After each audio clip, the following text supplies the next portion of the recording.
بسم اللہ الرحمن الرحیم۔ حضرت عبداللہ بن مسعود بن غافل بن حبیب الحزلی، امت کے حافظ، مقری، محدث، مفتی، فقی، عالم، خازن،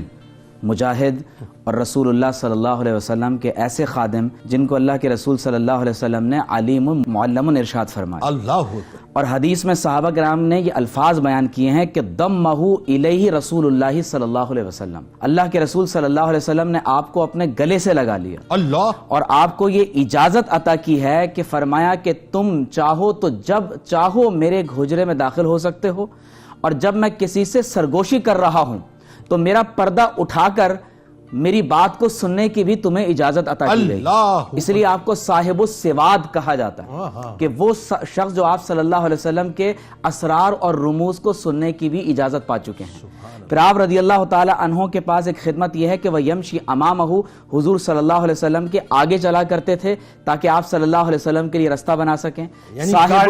صاحب العصا ہیں، آپ صلی اللہ علیہ وسلم کا عصا ساتھ لے کر چلا کرتے تھے۔ اور حدیث میں یہاں تک آتا ہے کہ وَيَسْتُرُ إِذَا اغْتَسَلَ، جب رسول اللہ صلی اللہ علیہ وسلم کو کہیں قضاء حاجت کے لیے سطر کی ضرورت ہوتی تھی تو اس وقت بھی چاروں طرف اگر کوئی پردہ لے کر کھڑا ہوتا ہے تو وہ حضرت عبداللہ بن مسعود رضی اللہ تعالی عنہ کی ذات اقدس ہے۔ اور پھر آپ اس سے اندازہ کیجئے کہ آپ رضی اللہ تعالی عنہ کے بارے میں یہ منقول ہے کہ صاحب النعلین آپ کو کہا جاتا ہے کہ جب آپ رسول اللہ صلی اللہ علیہ وسلم کی نعلین شریفین کو اٹھاتے ہیں تو حدیث میں آتا ہے کہ اپنی آستینوں میں رکھ لیا کرتے تھے، اور ان مبارک نعلین شریفین کو کہیں اس لیے نہیں رکھا کرتے تھے کہ کہیں ایسا نہ ہو کہ کوئی اور صحابی ان کو اٹھا لیں اور یہ شرف ان کے پاس آ جائے۔ پھر اسی طرح رضی اللہ تعالی عنہ کے حصے میں جو خدمت ہے وہ صاحب الوسادہ ہونا اور صاحب السواک ہونا۔ آپ رضی اللہ تعالی عنہ کا رنگ گہرا ہے،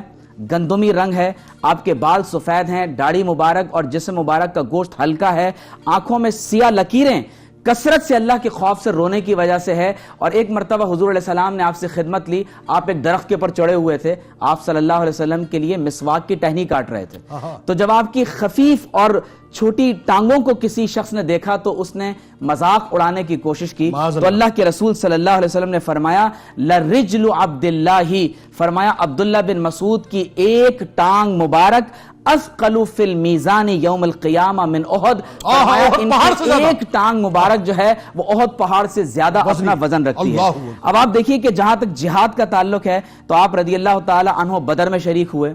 حدیبیہ کے مقام پر شریک ہوئے، آپ نے ہجرت حبشہ کی طرف آپ نے شرف حاصل کیا، مدینہ منورہ کی طرف آپ نے ہجرت فرمائی ہے، دونوں قبلوں کی طرف رخ کر کے نماز کو ادا کیا ہے، اور غار حرا پر چڑھ کر جب اللہ کے رسول صلی اللہ علیہ وسلم نے 10 لوگوں کے جنتی ہونے کی بشارت دی، ان میں عبداللہ بن مسعود رضی اللہ تعالی عنہ ہیں۔ آپ کو خود فرمایا کہ اگر میں کسی کو بغیر مشورے کے اپنی جگہ امیر مقرر کروں تو وہ عبداللہ بن مسعود ہیں۔ آپ کی رضا کو اپنی رضا قرار دیا، آپ کی ناراضگی کو اپنی ناراضگی فرمایا، اور بدر کے موقع پر آپ نے عرض کی کہ یا رسول اللہ صلی اللہ علیہ وسلم انی قتلت ابا جہل، میں نے ابو جہل کو قتل کر دیا، تو حضور نے فرمایا باللہ الذی لا الہ غیرہ لانت قتلتہ، کہ عبداللہ کیا تم نے ابو جہل کو قتل کیا ہے؟ تو عرض کی یا رسول اللہ میں نے قتل کیا ہے۔ تو فرماتے ہیں کہ اللہ کے رسول صلی اللہ علیہ وسلم میری یہ بات سن کر خوش ہو گئے، فرمایا مجھے ابو جہل کے مقتل کے پاس لے جاؤ، اور فرمایا الحمدللہ الذی اخزاک ذا فرعون هذه الامہ،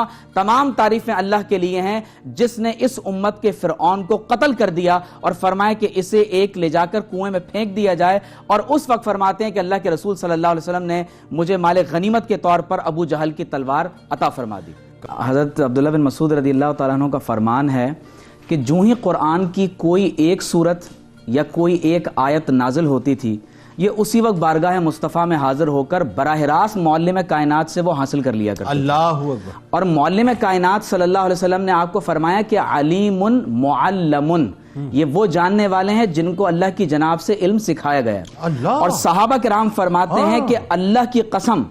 تمام اصحاب محمد صلی اللہ علیہ وسلم اگر اللہ کی بارگاہ میں قیامت کے دن سب سے بڑا وسیلہ کسی کو جانتے تھے تو وہ عبداللہ بن مسعود رضی اللہ تعالیٰ عنہ کی ذات کیا کہہ رہے ہیں ڈاکٹر صاحب؟ گویا کہ وسیلے کا مسئلہ صحابہ نے حل کر دیا۔ پھر آپ دیکھیے کہ مولا کائنات علی المرتضیٰ رضی اللہ تعالیٰ عنہ جب کوفہ میں تشریف لائے اور کوفہ میں آپ نے علم و فن کی تدریس کو دیکھا، قرآن و سنت کے علم کا پڑھنا اور پڑھانا دیکھا، حضور علیہ السلام کی احادیث کی ترویج و اشاعت اور اجماع اور قیاس کے اس طرز کو دیکھا، تو فرمایا